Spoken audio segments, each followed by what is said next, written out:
Yes, good night. Um, It's a pleasure having you here tonight, and apologies for the lateness. I'm so sorry. yes, no problem. I just had to drive to go on another assignment, so I'm in the car at the moment. Uh, so apologize for that. Yes, but sir, you would have seen the headlines that we see here. The Canadian buys the Civic Center, the Whole Town Civic Center. This is after we were told that the deal was not yet settled. You would have heard Dr. Crystal Haynes in Parliament. I'm sure you would have heard her given that speech and asking, really pleading with the government to save something for us because all of these beachfront properties are being sold off. And you wrote a wonderful, as usual. You know, I love your what you call them again? I forgot. Difficult conversations. Difficult conversations. I actually Yes. do read them, and they're very well written, sir. And you wrote a fantastic one. You said you had more to write, but you're here with us tonight. I would love to hear your thoughts on this redevelopment plan of Barbados. Well, with that one, um, we do have a physical development plan, and in that, I believe, is a master plan for Whole Tongue. Um, I well, we'll all have to check and see whether this is in compliance with that. Um, my concern really is with the loss of stone masonry buildings in Barbados. We are just losing them now at an alarming rate. Since 2018, I believe 1,007 have been advertised for demolition. Can Now, you to put repeat what you're saying there? So you kind of move the conversation a little further along, and you are talking about structures, particular structures and types of structures that are earmarked for demolition. And you're saying over a thousand? Can you yes, explain? Break it down for us. right. So the kind of structures that we have in Barbados, especially houses, they tend to be currently concrete block houses, Mm-hmm. concrete block masonry. So they're hollow concrete blocks. That's the main structure of the house. So the vast majority of the houses being built in Barbados are concrete block masonry houses. Also, what used to be the dominant type was uh, timber houses, timber framed houses, Yes. but those are being constructed less and less, and now we're doing more concrete block masonry. Now we are doing some of this metal that the Chinese are bringing in, and a little concerned about that. But previously, before independence, it was coral stone masonry, Mm-hmm. and rarely do people build out of coral stone masonry anymore, and therefore this is part of our foreparents' legacy. This is part of our patrimony. Um, this coral stone masonry buildings and houses. Now, in to put this amount of destruction that we are doing in perspective, in the 1990 census, the inspectors went and counted the number of stone masonry houses there were in Barbados because there is a housing census, and they found that there were 2,401 occupied stone masonry houses in Barbados. Mm-hmm. 2,401 that were occupied. And Mm-hmm. then in the 2010 census, Mm-hmm. that's 20 years later, Yeah. there were 2,645 stone masonry houses, Okay. of which 497 were occupied. Mm. Um, so it declined a little bit because the amount of occupied houses were less, Yes. but Yeah. still over 2,000, still over 2,000. Over 2,000. Yes. Um, since 19, since 2018, when Mm-hmm. the current administration got in, they had advertised over 1,007, or they have advertised 1,007 stone masonry buildings. So in the 2021 census now, in the 2021 census, Mm-hmm. 4 years ago, there were only 273 stone masonry houses left in Barbados. Wow. 273, right? 90% of them gone. Wow. 90% 90% of about, have yeah, been demolished. demolished. So they're rapidly demolishing these things. So in 2021, according to the census, there were only 273 left, and since then they've demolished quite a few, certainly over 100. So we are down to very few left. And recently, 27th of February, they published a list of an additional 92 stone masonry buildings that they want to destroy. Now, someone asked me to take a look at one. I did, and I wrote, because I inspected it, and I found that the walls were structurally sound. And I wrote to the Environmental Protection Department, who are the ones that put out the list. And I explained to them that I found that the house was structurally sound, and with a little bit of effort, we could have it habitable again. But they let me know two things. One, I had no standing really to write them because I was not the owner. And two, they really don't have a mandate for fixing houses. Excuse me. So Yes. they did not. This is environmental. What's the name of this department? Protection Department. Protection, and you're a structural engineer, and they're saying that. Wow, that is Yeah. interesting. Yes, but that's okay though, because I accepted that if that's how the regulations are, that it is that the homeowner must present their case. They can't really have an agent present their case for them.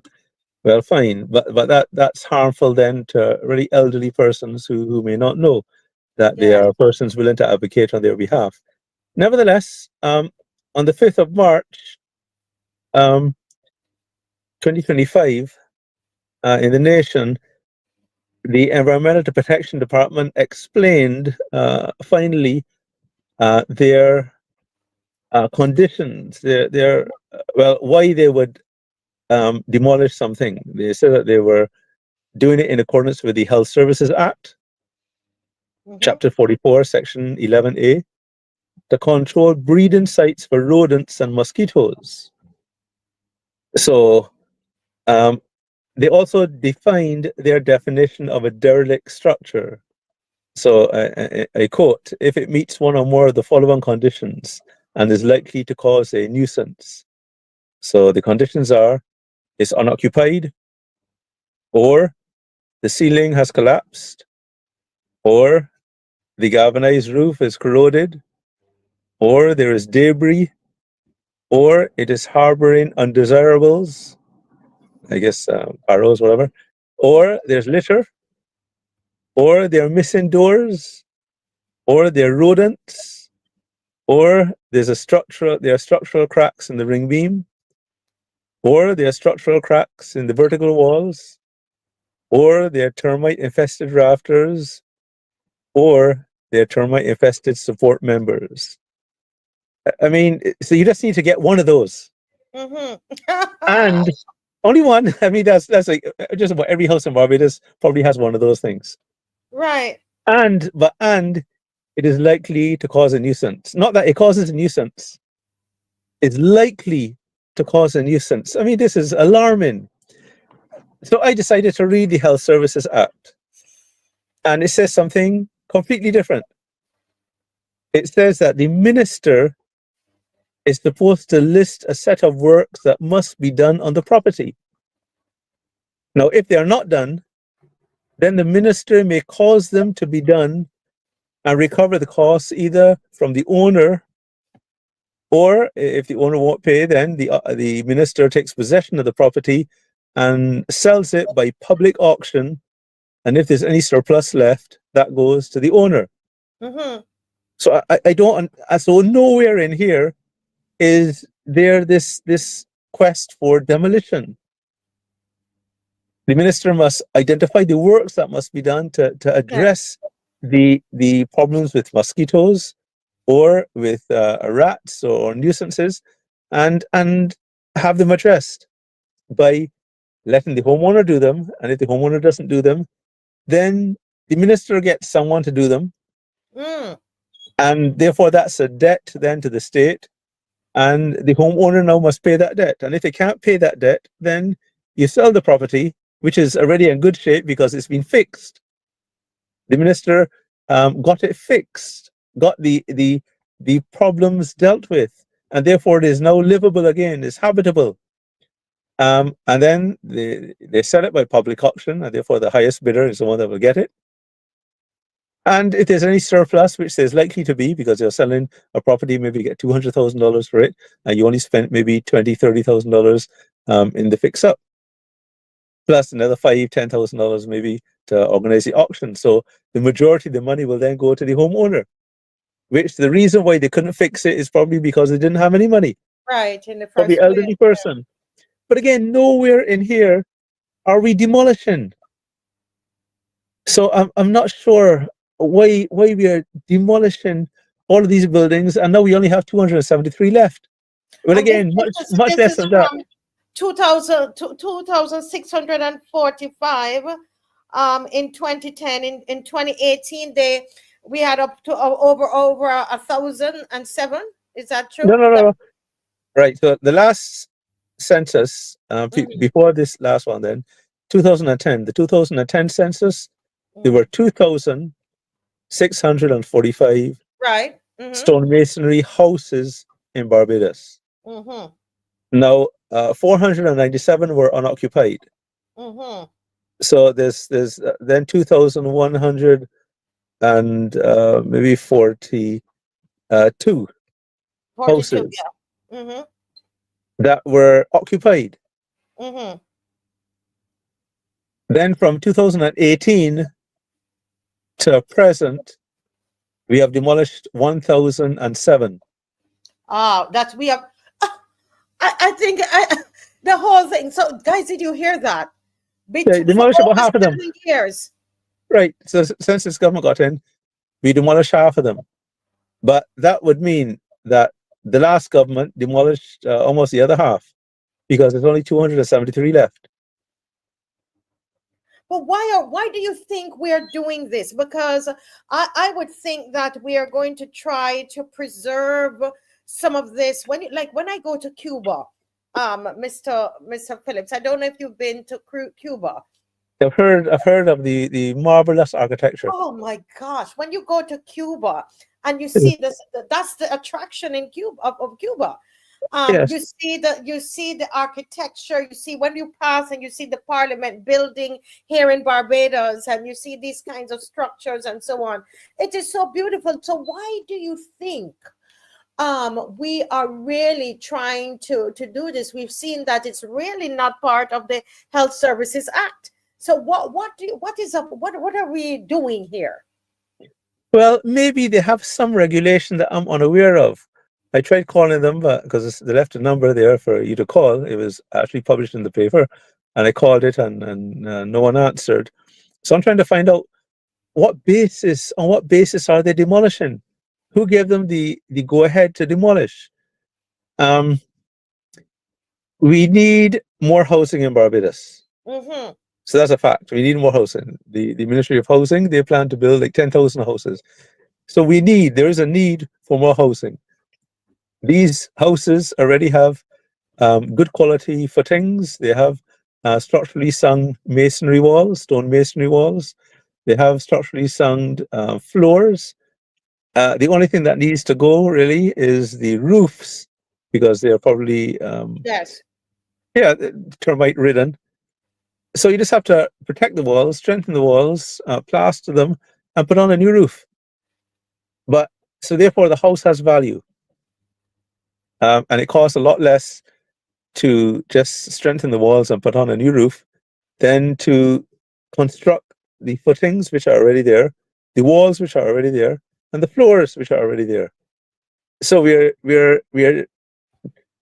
turning all of, well, what this seems to be is that we are depriving potential homeowners of an affordable property, because half of the building is already there.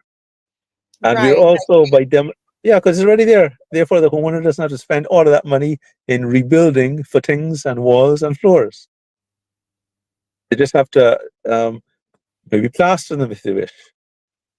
And it also deprives the property owner of an asset because it belonged to the property owner, and probably the person is elderly, and that's my experience. They belong to elderly people, and rather than give them an asset by selling it, or by the government, which is taxpayer funded, fixing it up and then selling it, and then give the surplus then to our senior Barbadians, we are turning it into rubble and then disposing of that rubble, which means that it has no value at all. There's no value. So the only thing left, and again, I get a lot of feedback then from these activists, the only thing left, and especially after the whole Nelson thing, the only explanation left is that they are seeing, because these things were built during the colonial period, they are seeing these things as vestiges of colonialism, and they're already gone on record in saying that they need to remove every vestige of colonialism from Barbados. Yeah, but shouldn't they? I understand that, but shouldn't they be following the laws in terms of getting that done? Where are the laws that they're operating under?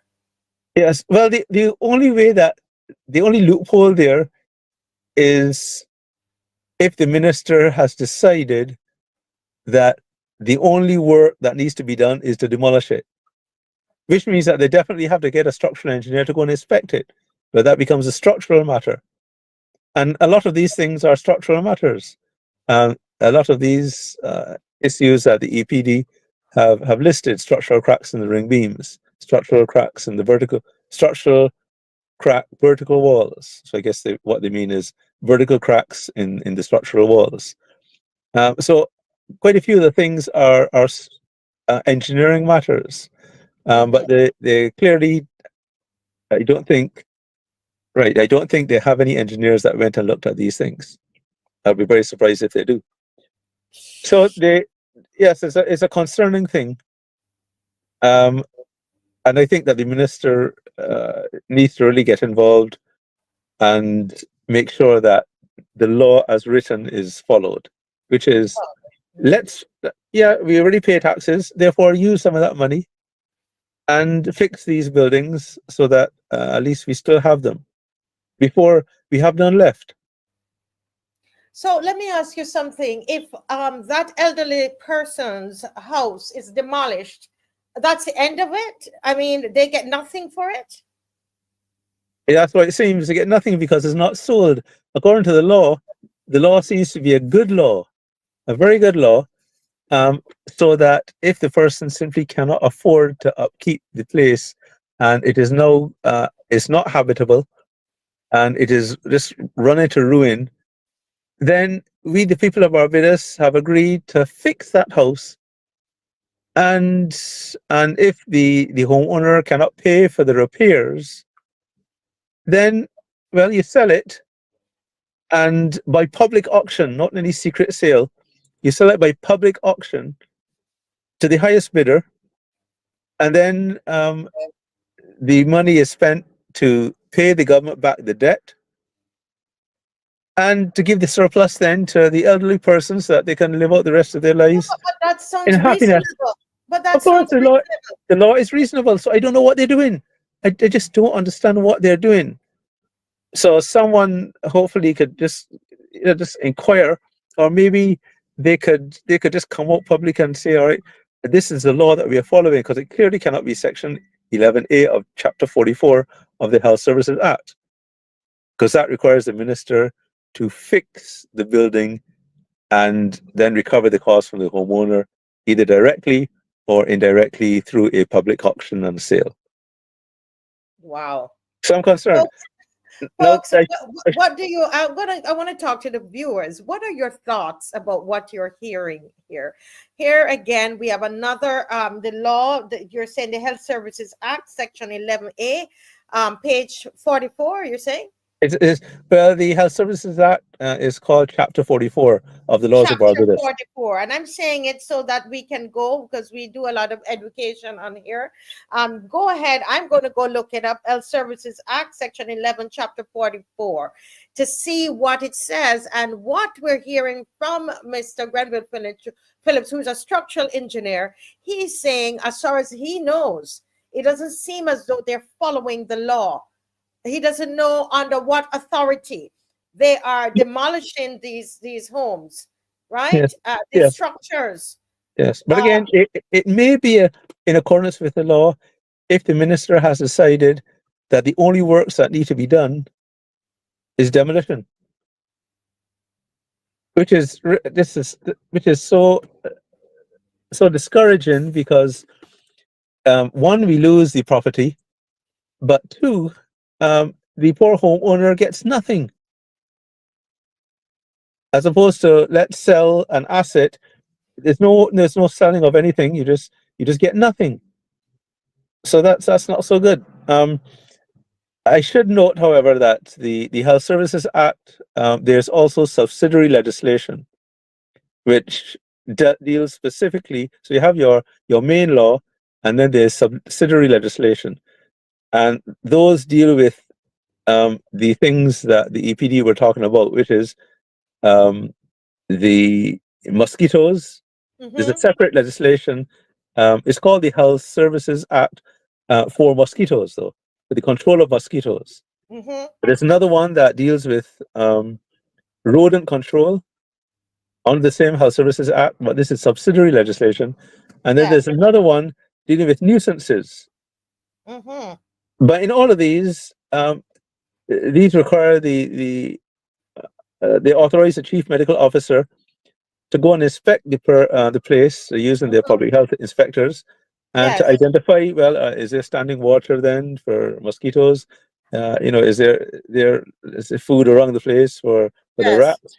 And whatever nuisances they are, and the penalties are fines. Not that you demolish the building; they're fines, and or imprisonment for 3 months if it's mosquitoes, or for a year if it's rodents or nuisances, and or $5,000,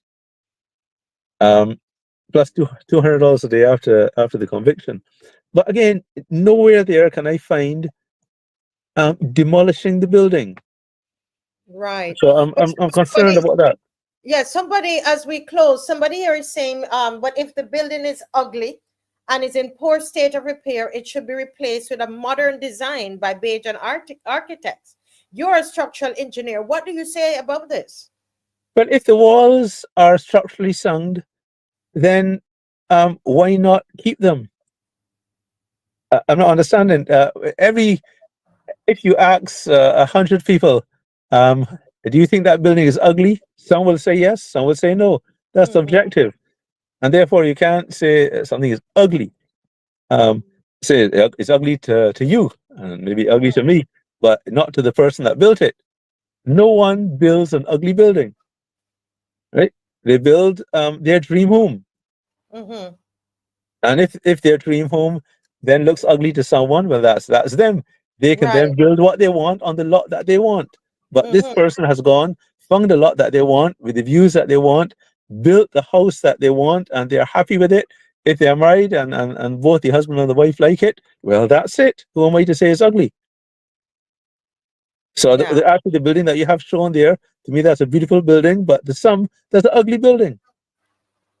Right? Yeah. To maybe to some activists, that's a vestige of colonialism that needs tearing down. Yeah, wow. My last question to you before you go, and thank you for this enlightenment, really. We saw in the newspaper there was a very lovely house. I don't know if you had a chance to see it, of this elderly couple that was slated for demolition. Did you see that? Yes. How did that happen? Yes, well, that's an error. No one is perfect. That's why I give the government a lot of grace there. No one is perfect. They're going to make some mistakes. They made one there.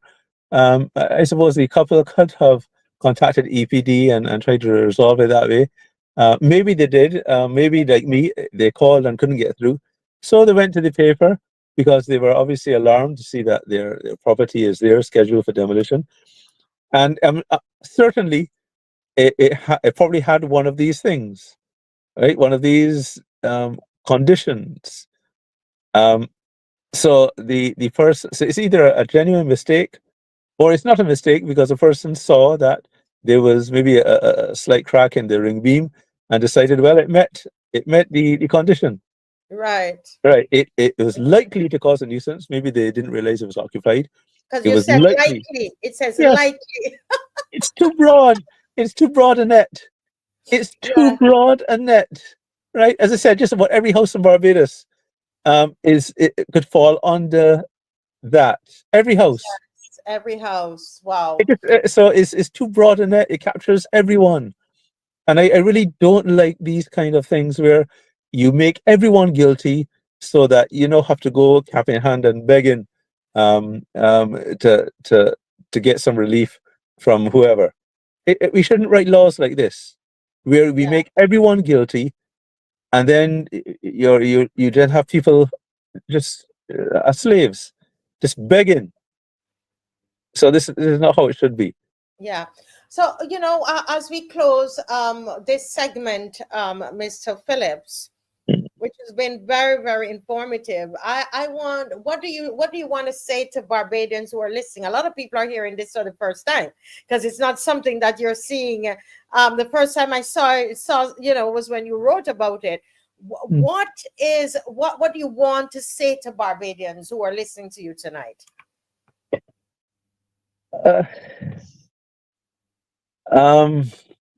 This is the Barbados in which we live. We are now a republic. We do not have any oversight, any accountability anymore. So this is now the new Barbados that we live in. And we have to get used to it and learn how to operate in this new Barbados. We are fortunate so far that we are not being rounded up. Those who speak against the government or those who express ideas that are against what the minister or the government is doing, we are able to do that. And that's good. And that's democracy. Democracy is when persons who thinking persons or persons with a conscience or persons with integrity see something and for the good of the nation, not trying to tear down a political party, not trying to embarrass really the government, just they want what is best for the country in which they live. And they see things and where it is small things, then we should not be yapping at the government's heels. Allow the government to govern. And the way that we have it is every 5 years, you get, if you think that you could do a better job, form a political party and let the public know what you plan to do and see if that works out. But we live in a democracy where we are free to express our ideas so far, and the government has allowed that, so we are thankful to that. But the problem is that we have formed this republic so that it is vulnerable for someone else, not this current government, I don't think, but some other government to take advantage of this and turn us into a dictatorship very quickly. We are now so vulnerable, and unfortunately, um, none of the parties see how vulnerable we are. So we just live for the Lord, live for the Yeah. Lord, do our best, try to help Yeah, each other out. and continue to speak out. I am Yeah. one who believe that I don't agree with this. Allow them to govern. I believe that we need to speak out when we have Yes. an issue to speak Yeah. out on, as it Crystal Haynes, But and one quick as you thing, are doing tonight. yes, but one quick thing. As I said, because we're in this environment, this right now it is a safe environment. Right now, as I said, now we are rewriting the constitution to make it so much easier for innocent persons to be harmed. Unfortunately, but right now things are fairly calm. So people have to decide what hill are you willing to die on. And as for me and my house, it is I'll rather be martyred serving Christ trying to get people reconciled to God, to know God, the only creator of all that is seen and unseen. Try to get reconciled to Him, know Him, develop a personal relationship with Him, grow in your knowledge of Him by helping others without asking anything in return, just helping others, forgive everyone, try to advance people. So those sort of things I'm willing to die for. You're I'm willing not to, I'm and not willing to die. I'm not willing to die for a stonemasonry house. So I'll bring it up. And if the government then says, all right, if you talk about stonemasonry houses one more time, you go to jail, then I'll keep quiet about it. I'll keep quiet oh about it. wow. But Oh I'm willing wow! to go to Until jail the for Christ. cybercrime bill comes. Until the cybercrime bill comes. Well, thank you so Yes. much. Okay. Thank you so much, Mr.